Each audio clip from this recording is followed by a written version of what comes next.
from New York, Late Night Show with Mike Siddiqui. अस्सलाम वालेकुम ख़वातीन व हज़रात, मेरे सर्कल में जो हमारे दोस्त अहबाब हैं, अजीज़ रिश्तेदार हैं, वो फ़ोन करके एक बात मुसलसल पूछ रहे हैं कि ये बताइए कि अमेरिका में इलेक्शन में कौन जीतेगा, डोनाल्ड ट्रंप या जो बाइडन। देखिए, ये बात तो हतमी तौर पे उस वक्त तक नहीं कही जा सकती जब तक कि फ़ाइनल काउंटिंग ना हो जाए सारे बैलेट्स की। अच्छा, अब ये बात ज़रूर आप कह सकते हैं, ये ज़रा रीज़नेबल बात होगी कि चांसेस ज़्यादा जो बाइडन के हैं, क्योंकि अब तक उनके इलेक्ट्रो कॉलेज वोट जो हैं वो 264 पहुंच चुके हैं और उनको 6 वोट और चाहिए, 270 टारगेट होता है, तो वो शायद ज़्यादा उनके चांसेस हैं कि वो अचीव कर लेंगे और पॉपुलर वोट भी उनके बहुत ज़्यादा होंगे, इसमें कोई शक नहीं है। लेकिन अभी ये बात कही नहीं जा सकती, जब ये फैसला हो जाएगा तो आपके सामने आ जाएगा। दूसरी बात जो दोस्त अहबाब पूछ रहे हैं वो ये है कि कहते हैं ये फरमाइए कि पाकिस्तान के हक़ में कौन सा कैंडिडेट बेहतर है, डोनाल्ड ट्रंप या जो बाइडन। पाकिस्तान के हक़ में दोनों बेहतर हैं अगर पाकिस्तान ख़ुद अपने हक़ में हो। अमरीकी सदर बदलने से आपकी किस्मत नहीं बदलेगी, इस ख्याल से निकल आइए।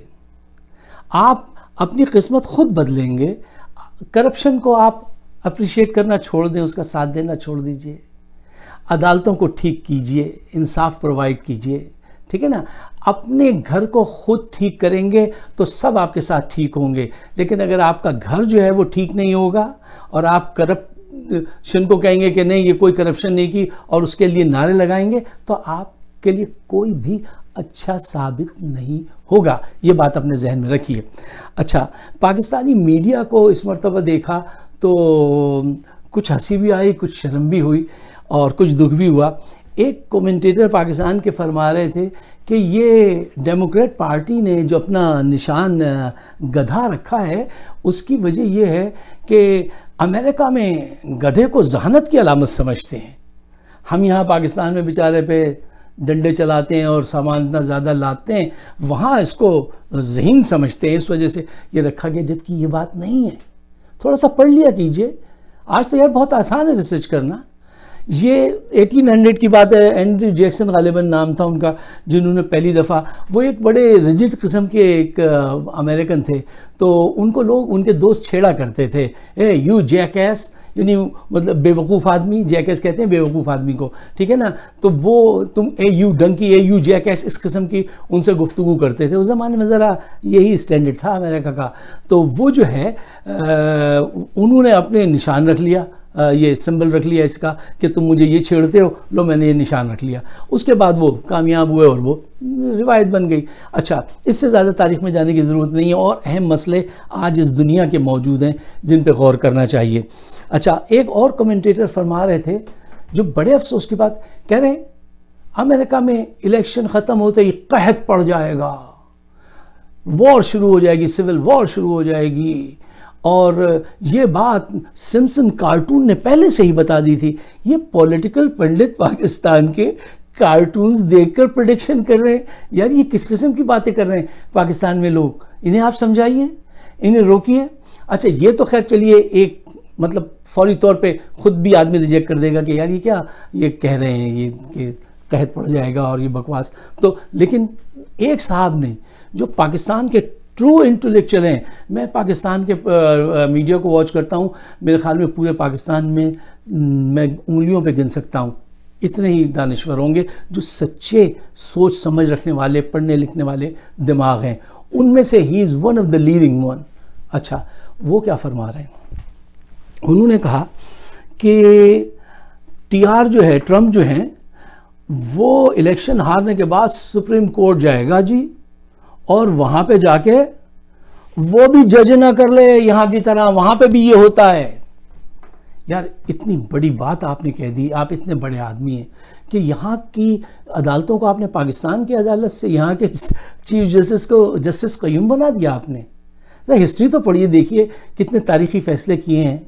यहाँ की अदालत और वहाँ की अदालत में बड़ा फ़र्क है। आपको ऐसे नहीं कहना चाहिए था, आपको ज़ेबा नहीं देती ये बात कि आप जैसा पढ़ा लिखा आदमी ऐसी बात कह दे कि वहाँ पे जज किया जा सकता है अमेरिका में, वो जज को ख़रीद लेंगे कि वो नवाज शरीफ की तरह यहाँ पे।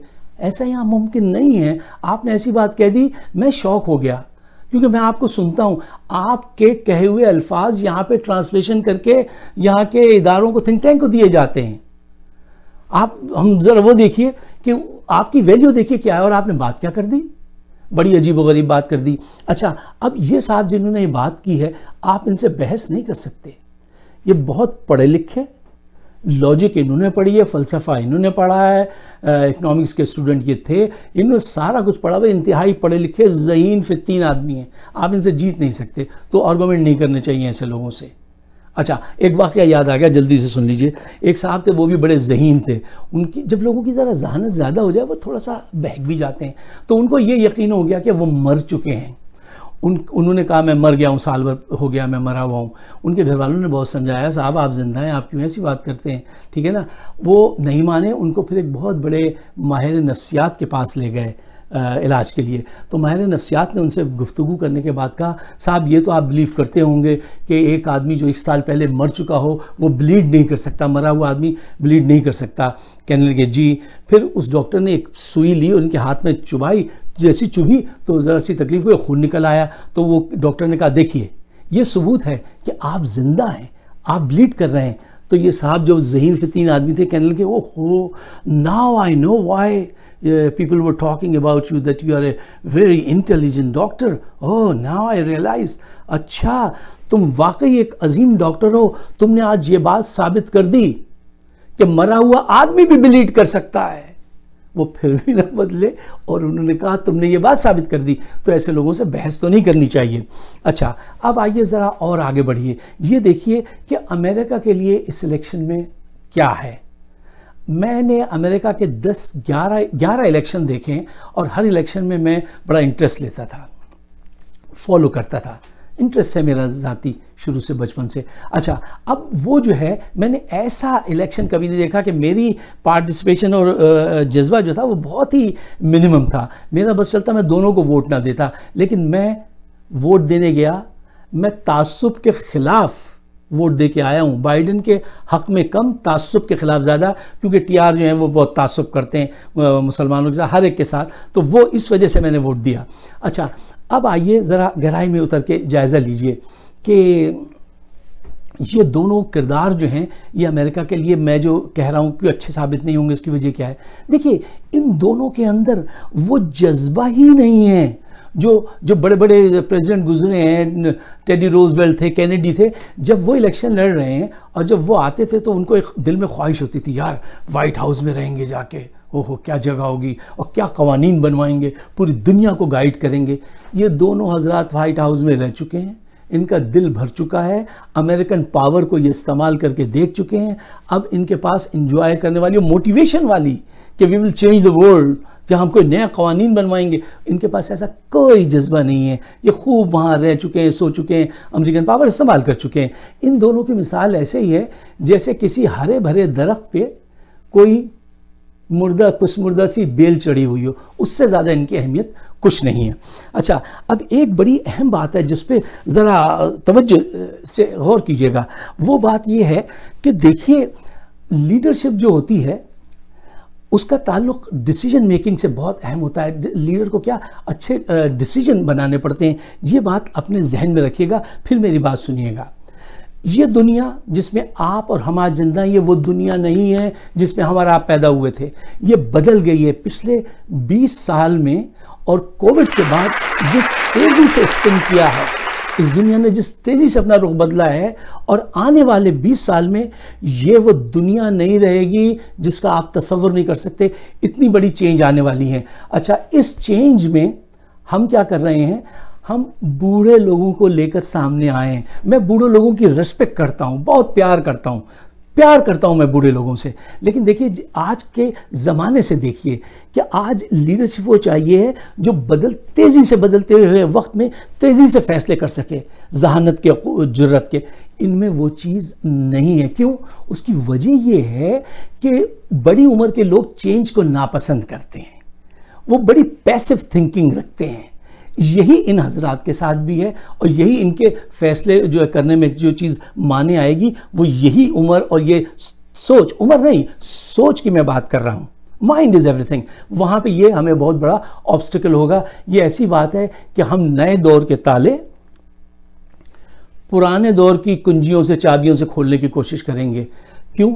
आज रूस और चाइना मिलकर हमारी इकोनॉमी को तबाह करना चाहते हैं और वो मिल जाएं तो वो बहुत बड़ी पावर बनते हैं, बहुत बड़ा चैलेंज बनते हैं। और आज यहाँ पर इस सोच पे कुछ थिंक टैंक काम कर रहे हैं, मैंने देखा। और लेकिन जिस कुव्वत से काम होना चाहिए वो मिजाज हमारे पास नहीं है, वो मिजाज हमारे पास नहीं है। अगर हम इसी जहनी सोच के साथ चलते रहे, जैसे आप हाईवे पे सबसे फास्ट लेन में जा रहे हो, जहाँ 65 स्पीड है, वहाँ 20 से बुजुर्ग गाड़ी चला रहे हैं, तो वो बहुत मुश्किलात पैदा कर देंगे, वो बहुत मुश्किलात पैदा कर देंगे। अमेरिका के आने वाले दिन अमेरिकन्स के लिए, पूरी दुनिया के लिए अहम है। एक आखिरी बात मैं आपसे कहने की इजाज़त चाहता हूँ, जो कुव्वत अल्लाह ताला ने अमेरिका को दी है ना, अगर इतनी कुव्वत चाइना को मिल जाए, वो अब तक इस दुनिया को 3 मरतबा तबाह कर चुका होता। मैं पाकिस्तानी अमेरिकन हूँ इस वजह से कह रहा हूँ, आप ये कहेंगे कह लीजिए, लेकिन यकीन कीजिए आज भी जितनी शराफत इनमें है, बावजूद बहुत सारी चीज़ें जो मुस्लिम वर्ल्ड के साथ इन्होंने की हैं वो सब मेरी निगाह में, अगर ये पावर चाइना या रूस के पास होती तो वो दुनिया को 2 दफ़ा तबाह कर चुके होते। तो इस बात का ख्याल रखिए, अपने हक में अपने आप को बदलिए। अमरीकी सदर बदलने से आपके नसीब नहीं बदलेंगे। आप सबका बहुत बहुत शुक्रिया। मेरी अगर कोई बात बुरी लगी हो तो उसको माफ़ कीजिएगा। और मेरी वीडियोस मौजूद है फाइक सिद्दीकी शो, अगर आप सब्सक्राइब कर लें तो बड़ी इनायत होगी। शुक्रिया, खुदा हाफिज़।